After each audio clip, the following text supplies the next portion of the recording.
សួស្តីបងប្អូនអរគុណរបៀបបង្កើត Gmail ដោយមិនចាំបាច់ប្រើលេខទូរស័ព្ទបងប្អូនបាទក៏ប៉ុន្តែបងប្អូនត្រូវមាន Gmail ចាស់មួយដើម្បីយើងចូលទៅបង្កើតបងប្អូនបាទបើបងប្អូនបង្កើតលើ iPhone បងប្អូន download កម្មវិធីនេះមួយបាទនេះ Gmail ទេបាទតែសម្រាប់ Android គឺមានត្រាប់ហើយបងប្អូនបាទចេះទៅបាទនេះ Gmail បាទចេះទៅបាទចេះបាទចឹងហើយបងប្អូនចុចនេះមើលបាទនេះឈ្មោះយើងបាទចេះទៅបាទហើយបងប្អូនចុចនេះមើលបាទ add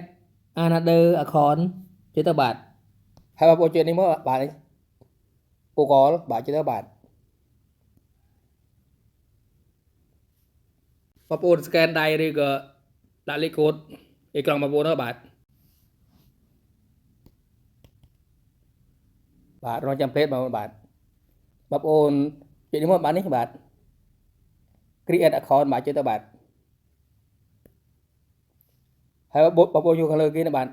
for my personal use បាទចេះទៅបាទបងប្អូនដាក់ឈ្មោះបងប្អូនទៅបាទខ្ញុំដាក់ឈ្មោះខ្ញុំបាទហើយបងប្អូនចុចនេះទៅបាទបងប្អូនដាក់ខែឆ្នាំកំណើតទៅបាទ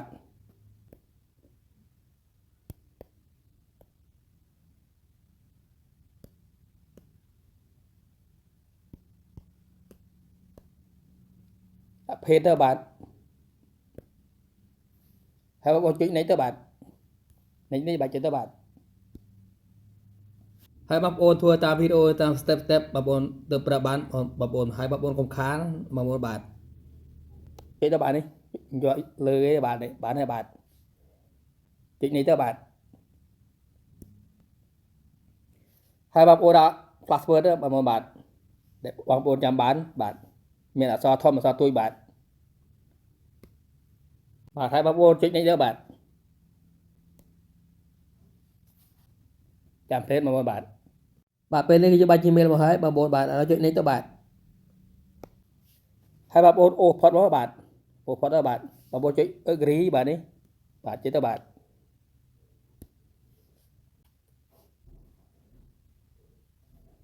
បាទចាំពេកបងប្អូនបាទបាទឥឡូវនេះបានហើយ Gmail បងប្អូនបាទឥឡូវនេះចុចមើលនេះបាទឈ្មោះយើងនេះបាទនេះបាទ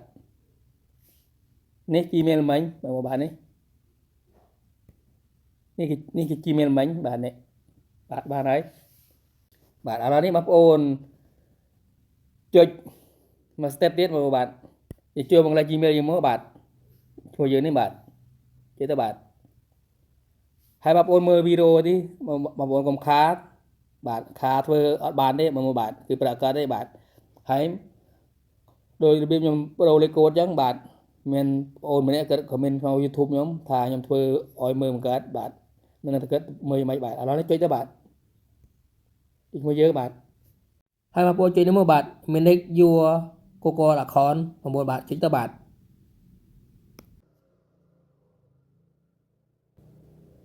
នេះកន្លែងនេះឲ្យយើង add លេខទូរស័ព្ទ9បាទនេះបាទយើងមិនបាច់ទេបាទយើងយកកន្លែងនេះមកបាទ dismiss នេះបាទមិនចាំបាច់ប្រើលេខទូរស័ព្ទទេបងបាទចុចទៅបាទបងប្អូនចុច dismiss ទៅបាទចុចទៅបាទហើយបងប្អូនចុចនេះមកបាទនេះ personal info បាទចុចទៅបាទ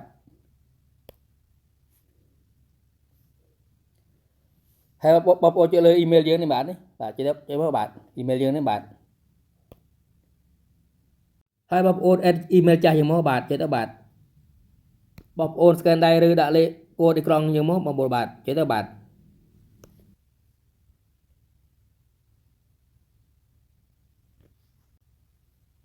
បាទបើដល់ពេលនេះបងប្អូន add email ចាស់មកបាទដាក់ទៅបាទចុចទៅបាទ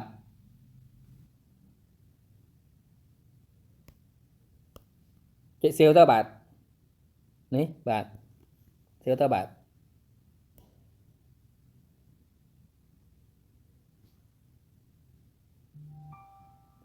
បាទយកលេខកូដសិនបាទ